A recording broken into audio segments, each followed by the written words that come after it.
दुनिया को यकीन नहीं था, लेकिन ईरान अमेरिका के बीच बातचीत शुरू हुई, लेकिन ये बातचीत बीच में ही अटक गई।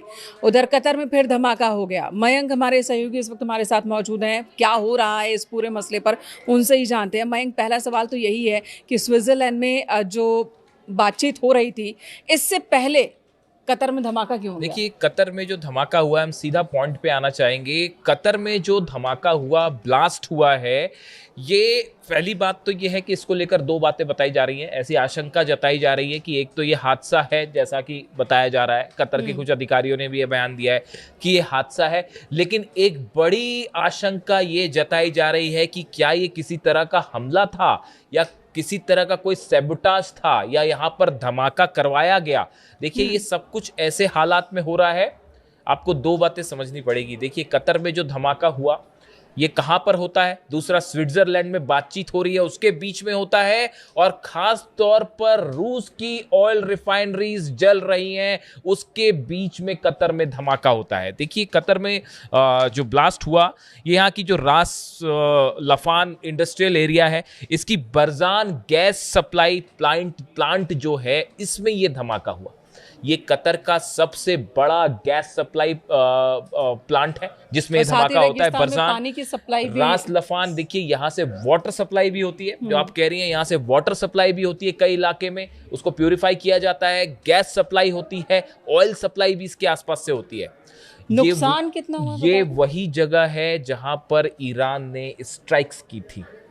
जब ये जंग चल रही थी, 40 दिन ये जो जंग चली सीज फायर के पहले, उस पर ईरान ने जब स्ट्राइक्स की थी, तो वो रास लफान इंडस्ट्रियल एरिया को सीधा हिट किया गया था मिसाइल से। देखिए, ये जो धमाका हुआ, इसमें बड़ा नुकसान हुआ है। 44 वहां के कर्मचारी, देखिए, जो धमाका हुआ, इसमें बड़ा नुकसान हुआ है। 54 एम्प्लॉयज जो वहां काम कर रहे थे, वो इंजर्ड हुए हैं, और 18 लोग लापता हैं।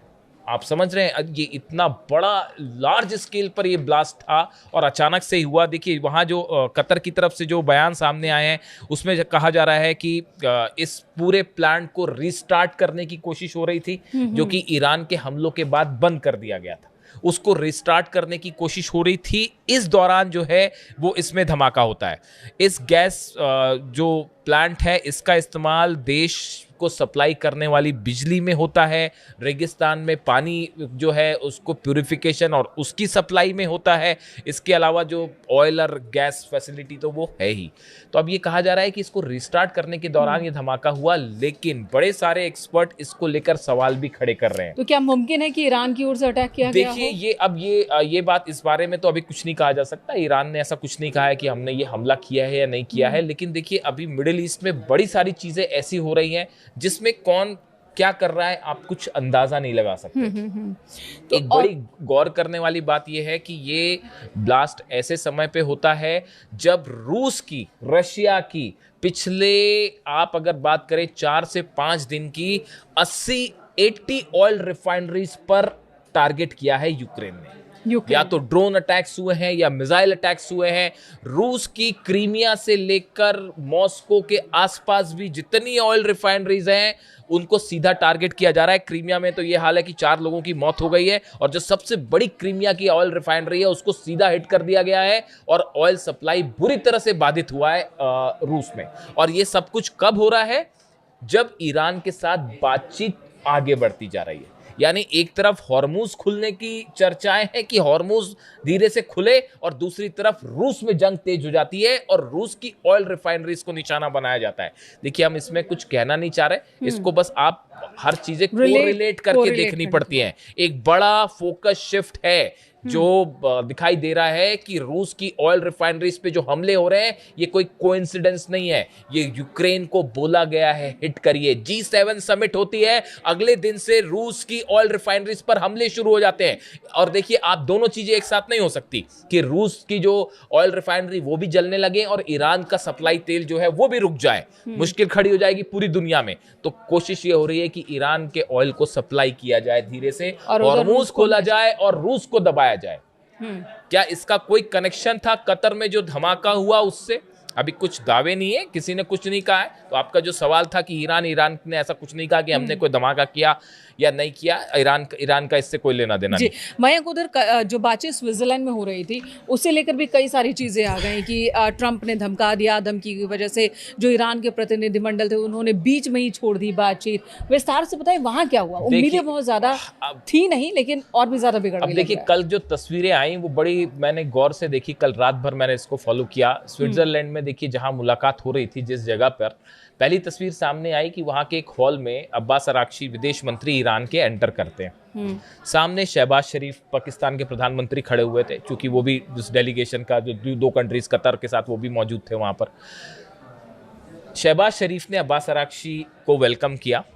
उसके बाद शायद शहबाज शरीफ की ये कोशिश थी कि अब्बास अराक्ची जो हैं वो जेडी वेंस से भी मिले, लेकिन वो नहीं मिले। अमेरिका के उपराष्ट्रपति से भी मिले, लेकिन अब्बास अराक्ची ने तुरंत मना कर दिया। वो वहां से पलटते हैं और अलग चले जाते हैं। यानी एक हॉल में अमेरिका का डेलीगेशन भी मौजूद था, जेडी वेंस भी मौजूद थे, स्टीव विटकॉफ भी मौजूद थे, जेरेड कुशनर भी मौजूद थे, लेकिन अब्बास अराक्ची ने किसी से बात नहीं की।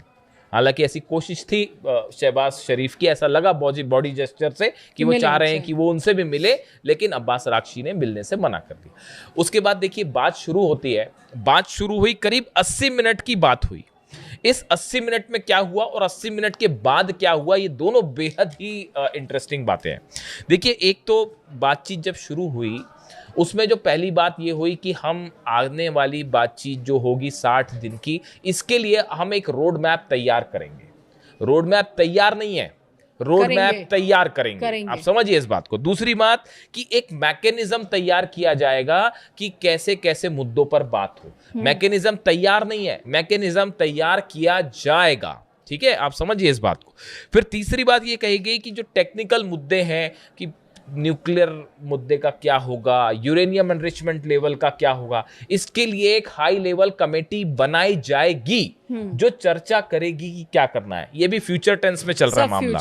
हाँ, फिर चौथी बात हुई कि न्यूक्लियर जो मुद्दा है उस पर भी चर्चा के लिए एक ग्रुप बनाया जाएगा। यानी ये जितनी 60 दिनों में चर्चा कुछ नहीं हुई साहब अभी तक। ना यूरेनियम पर चर्चा है, ना न्यूक्लियर मुद्दे पर चर्चा है, ना हॉर्मूज पर चर्चा है, ना हथियारों, किसी चीज पर कोई चर्चा नहीं हुई। कल जो बैठक हुई उसमें यह था कि हम बातचीत कैसे करेंगे इसको लेकर बस बात हुई। और साथ में, और देखिए एक बात और समझ जाइए, ईरान अब हर बातचीत को अपनी शर्तों पे करेगा। ये बात ईरान का स्टैंड जो है पूरी दुनिया के सामने क्लियर। ईरान ने कल सबसे पहली बात तो यहां से शुरू हुई। ईरान की तरफ से कहा गया, अब्बास अराक्ची साहब की तरफ से कहा गया कि इस एमओयू का जो साइन किया है, इस एमओयू की पहली कंडीशन ये है कि लेबनान पर हमले रुकने चाहिए। लेकिन इजराइल तो रुकने को तैयार नहीं है। इजराइल रुकने को तैयार नहीं है। डोनाल्ड ट्रंप या तो रोकना नहीं चाहते या रोकने का सिर्फ दिखावा कर रहे हैं, या इजराइल उनकी सुन नहीं और रहा। या इजराइल सुन नहीं रहा। लेकिन ये इजराइल सुन नहीं रहा, इस बात से मैं व्यक्तिगत रूप से सहमत नहीं हूं, क्योंकि नेतन्याहू और ट्रंप के बीच में आपको लाख ऐसी खबरें मिल जाए कि अब ट्रंप नाराज हो गए हैं नेतन्याहू से और नेतन्याहू उनकी बात नहीं मान रहे। ऐसा कुछ नहीं है, ये सिर्फ मीडिया को दिखाने का एक दिखावा होता है। बड़े सारे एक्सपर्ट से मानते हैं, ईरान ये मान के चलता है अमेरिका और इजराइल के बीच, ट्रंप और नेतन्याहू के बीच जितनी चीजें होती है वो प्री प्लान होती है। अगले वीडियो में तो अब यहाँ उधर लेबनान पे ईरान का हमला, इजराइल की ओर से हमला नहीं रोकना, ईरान के इस जिद पर कि पहले ये इस हमले को रुकवाओ, अमेरिका की तरफ से यानी कि ट्रंप की ओर से धमकी दे देना, वो भी तब बातचीत चल रही है, कोशिश हो रही है। अब तो देखिए ये धमकाया क्यों उन्होंने? अब ये अपने आप में एक बड़ी इंटरेस्टिंग बात है। अब आप खुद सोचिए कि बड़ी मुश्किल से ईरान इस बातचीत को तैयार हुआ, बातचीत के टेबल पर आने अब वो बातचीत अभी जो है वो शुरू ही हुई थी कल स्विट्जरलैंड में। उसके बीच डोनाल्ड ट्रंप का ये बयान आ जाता है कि अगर आपने हिजबुल्लाह की मदद बंद नहीं की तो हम ईरान पे फिर ऐसा हमला करेंगे कि वो आपने कभी नहीं देखा होगा, और ऐसा कर देंगे, वैसा कर देंगे। ईरान ने भी पलटवार किया। बातचीत के बीच आप ईरान को धमकी दे रहे। उसका नतीजा ये हुआ, तुरंत ईरान का डेलीगेशन सबके सामने, जेडी वेंस बैठे रह गए, स्टीव विटकॉफ बैठे रहे, जेरेड कुशनर बैठे रहे, जितने डेलीगेशन के जो बीच में मध्यस्थता कर रहे हैं पाकिस्तान का डेलीगेशन बैठा रह गया, कतर का डेलीगेशन बैठा रह गया, इजिप्ट का डेलीगेशन बैठा रह गया। ईरान के प्रतिनिधि वहां से तुरंत उठे, अब्बास अरागची, गलीबाफ साहब, और उठ के वो बाहर चल दिए। उन्होंने साफ कहा कि देखिए ये धमकी देना तो पहले बंद करिए, ये आप जो बातचीत के बीच बीच में धमकी दे। और आप देखिए बड़ी हैरान करने वाली बात है, आप खुद सोचिए जरा इसका लॉजिक, कि जहां एक तरफ डोनाल्ड ट्रंप लगातार ये कोशिश कर रहे हैं किसी तरह से बातचीत हो जाए, डोनाल्ड ट्रंप लिटरली गिड़गिड़ा रहे हैं। ये जो 14 पॉइंटर्स का जो समझौता है, इसमें एक पॉइंट को छोड़ के 13 बिंदु ऐसे हैं जिसमें अमेरिका झुक गया ईरान के सामने, सिर्फ एक पॉइंट को छोड़ के, यूरेनियम वाले पे। उसमें भी उनका कहना है कि एनरिचमेंट नहीं रोकेंगे, हाँ, हम हथियार नहीं बनाएंगे, उसमें भी ईरान, लेकिन एनरिचमेंट जारी रखेंगे। फिर अब ऐसी सिचुएशन में बातचीत के बीच डोनाल्ड ट्रंप का ये बयान क्यों आया? क्या नेतन्याहू के दबाव में बयान आया? क्या जो लॉबी है जो इजराइल के साथ खड़ी हुई है, जो हथियारों का बड़ा बिजनेस करती है, जो ये चाहती है कि ईरान पर हमले होते रहे, क्या उनके दबाव में डोनाल्ड ट्रंप ने ये बात कही बीच में? क्या डोनाल्ड ट्रंप खुद चाह रहे थे कि बस बातचीत जो है वो डिरेल हो जाए? कई एक्सपर्ट ये बात कर रहे हैं कि डोनाल्ड ट्रंप सिर्फ बातचीत के जरिए अपना टाइम लगवाना चाहते हैं। टाइम जो है वो, देखिए इलेक्शन है नवंबर में, किसी तरह से इलेक्शन को निकाला जाए, उसके बाद फिर हमला किया जाए, क्या ये प्लान है? क्या डोनाल्ड ट्रंप खुद नहीं चाहते कि बातचीत आगे बढ़े? ऐसा कई एक्सपर्ट्स की राय है। जिस तरह से कल उन्होंने ये बयान दिया, ये बिल्कुल वैसा ही सुसाइडल बयान था। अगर कोई बातचीत वाकई करना चाहता होता तो बीच में इतने आपने जंग देख ली, इतने आप 100 दिनों से ज्यादा से आप लड़ रहे हो ईरान से, आपको समझ नहीं आई कि आप ईरान को नहीं झुका सकते? बच्चे को ये बात समझ में आ गई है कि किसी कीमत पर ईरान को ना बातचीत में झुकाया जा सकता है, ना जंग में झुकाया जा सकता है। तो फिर आपने बीच में बयान क्यों दिया? और दूसरी बात, यूरेनियम वाली बात, देखिए डोनाल्ड ट्रंप ने कहा कि अगर जो है वो आप हिजबुल्लाह की मदद बंद नहीं करोगे तो फिर हम वैसे ही हमला करेंगे जिस जैसे पिछले हफ्ते करते। ईरान का डेलीगेशन उठ के चला गया। उसके बाद जो है ईरान की तरफ से कहा गया पहले डोनाल्ड ट्रंप माफी मांगे, उसके बाद ही हम बात शुरू करेंगे। लेकिन फिर बड़ी मुश्किल से जो है वो किसी तरह से चीजों को स्थिति को नियंत्रण में किया गया, और उसके बाद फिर कुल मिला के इन्हीं बातों पर चर्चाएं हुई। ये बहुत ही सुपरफिशियल लेवल की बात थी, जो ऐसे बिना मन के बात, जो टॉक्स के एक्सपर्ट्स हैं वो बता रहे हैं कि ये पहले दौर की बातचीत एकदम फेल रही। भले पाकिस्तान की तरफ से बयान आ रहा है या कतर या इजिप्ट की तरफ से बयान आया कि बहुत अच्छा कुछ हुआ है, ऐसा कुछ भी नहीं हुआ। ये सब फ्यूचर टेंस की बातें हैं कि रोड मैप बनेगा, मैकेनिज्म बनेगा, एक कमेटी बनेगी। ये बहुत ही उथली लेवल की बातचीत है और शायद ये विश्वास की कमी बता रही है, और डोनाल्ड ट्रंप पे वैसी विश्वास नहीं किया। और मैं बात हम इजराइल की भी करेंगे कि आखिर इजराइल के मन में क्या है, नेतन्याहू क्या चाह रहे हैं। लेकिन उससे पहले एक और वीडियो की बात कर लेते हैं इसी बातचीत के दौरान, कि जब डेलीगेशन कतर का पहुंचा, उन्होंने भी पाकिस्तान के प्रधानमंत्री से तो मुलाकात की, गले मिले, लेकिन जेडी वेंस को, अमेरिकी उपराष्ट्रपति को, उन्होंने भी नजरअंदाज कर दिया। इसके अब क्या मायने? अब देखिए यहाँ पे असल में हो क्या रहा है। देखिए मिडिल ईस्ट में आज की डेट में हालात ये है कि जितने अरब देश हैं वो सब के सब अब इस बात को महसूस कर चुके हैं अच्छी तरह से कि अमेरिका उनकी सुरक्षा नहीं कर सकता। ये एक बहुत बड़ा भ्रम था जो टूट चुका है, और बेवजह वो युद्ध में घसीटे जा रहे हैं। बात नंबर 1। बात नंबर 2 जो आप कह रही हैं, अरब का कोई देश इस जंग में अंदर नहीं जाना चाह रहा, क्योंकि सबको पता है कि यूएई का क्या हाल हुआ, सऊदी का क्या हाल हुआ, कतर का क्या हाल हुआ, जॉर्डन का क्या हाल हुआ। आप देखिए इकोनॉमिक सिचुएशन अरब की क्या है। पूरी ऑयल सप्लाई रुकी हुई है, टूरिज्म रुका हुआ है, गैस सप्लाई रुकी हुई है, जहाज नहीं निकल पा रहे हैं। हालात देखिए अरब देशों की क्या है। अमेरिका कुछ मदद कर पा रहा है? कोई मदद नहीं कर पा रहा। अरब देश ये भी समझ गए हैं, ये जो $30 बिलियन की कहानी है कि 30 बिलियन, ये भी अरब देशों के सिर पर डाली जाएगी। आप ये भी समझ लीजिए, आप चालाकी समझिए क्या है, ये भी अरब देशों से ही वसूला जाएगा। मार खाएं अरब देश, पैसा दे अरब देश, सुरक्षा आप उनकी कर मत पाओ, जहाज जले अरब देशों के, ऑयल रिफाइनरीज में धमाके हो अरब देशों के, तो फिर अरब देश अमेरिका की बात क्यों मानने लगा, और क्यों माननी चाहिए, ये भी आप समझिए। ये बात अब साफ हो चुकी है मिडिल ईस्ट में आप। और देखिए ये जो 14 पॉइंटर अगर एमओयू साइन हो गया, देखिए इसको कभी अमेरिका नहीं साइन होने देगा, इसको कभी इजराइल साइन नहीं होने देगा। अगर ये शर्त पूरी हो गई और ये सब कुछ ऐसे ही चलता रहा, आप देखिए विद इन 5 ईयर्स, 5 साल के अंदर ईरान दुनिया का सबसे बड़ा सुपर पावर इकोनॉमिकली उठ के खड़ा हो जाएगा। इतना ज्यादा ऑयल है ईरान के पास। आपने 30 साल से ईरान के ऑयल को बाजार में नहीं आने दिया, उसके बाद भी आज ईरान अपने दम पे लड़ रहा है, बिना किसी के सपोर्ट पे लड़ रहा है, और अमेरिका और इजराइल घुटने पे। और अब जब उसका ऑयल खुल जाएगा सारे प्रतिबंध लगभग हट सारे जाएंगे। प्रतिबंध हट जाएंगे, तो फिर सोचिए कितना तेज डेवलपमेंट हो सकता है ईरान में। वो जो ब्रिज गिराए थे और कह रहे थे कि 10 साल बाद बनेंगे, वो 90% बना लिए गए। ये जो नुकसान हुआ ईरान को, जिसमें जो मिसाइल्स मारी गई, टॉपहॉक मिसाइल्स, कहीं किसी ब्रिज को गिरा दिया गया, रेलवे ब्रिज को नुकसान कर दिया गया, कहीं कोई एयरपोर्ट को नुकसान कर दिया गया, इंफ्रास्ट्रक्चर गिराए गए, उसमें से 70% से 90% फिर से खड़े कर लिए हैं ईरान ने जी। तो अब ऐसी हालत में नेतन्याहू क्या करेंगे? नेतन्याहू ने साफ कर दिया है, लेबनान से सेना वापस नहीं बुलाई जाएगी।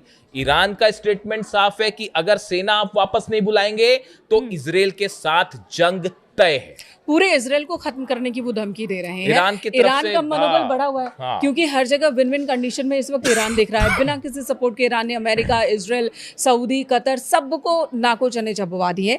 और अब जब बातचीत भी वो अपनी शर्तों पर ही कर रहा है या फिर नहीं कर रहा है, तो ऐसे में क्या इजराइल इस बार गलत रास्ते पर हो गया? देखिए, इजराइल रास्ते पर नेतन्याहू का एजेंडा साफ है।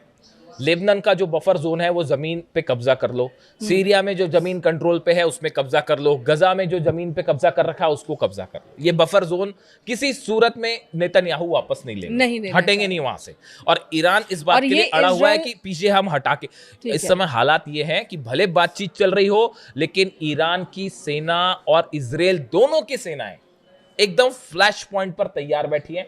ईरान के सुप्रीम लीडर की तरफ से साफ कह दिया गया है कि अगर शर्तों का पालन नहीं होगा, वो टाइम चला गया कि जब दिखावा कुछ हो रहा था और हो कुछ रहा था। अगर शर्तों का पालन नहीं हुआ तो इस डील को तोड़ के ईरान की सेना जवाब देगी। ये ईरान का स्टैंड है। नेतन्याहू अपनी बात पर अड़े हुए हैं, डोनाल्ड ट्रंप की धमकियां जारी हैं और डील जो है वो पूरी तरह से फिलहाल एक कागजी समझौते के अलावा और कुछ नहीं दिखाई दे रहा। बस ये हकीकत। तो आखिर में बस एक ही सवाल कि क्या हम अब भी एक युद्ध के मुहाने पर हैं? ये युद्ध खत्म हुआ नहीं है। अमेरिका ने इस युद्ध को अपनी सुविधा के मुताबिक सीज फायर किया है अमेरिका ने, और जल्द ही, देखिए जल्द ही, बड़े सारे एक्सपर्ट से बात कर रहे हैं, अमेरिका में चुनाव खत्म होगा, उसके बाद एक बार फिर हालात बदलेंगे। अभी फोकस इस बात पे है कि रूस को कैसे दबाया जाए। फोकस चेंज है। आप देखिए इस बात को, आप कोरिलेट करके देख लीजिए। रूस पर जो हमले हो रहे हैं, अचानक से जो हमले बढ़ गए, वो इसी पे है कि किसी तरह से हॉर्मुज खुलवाया जाए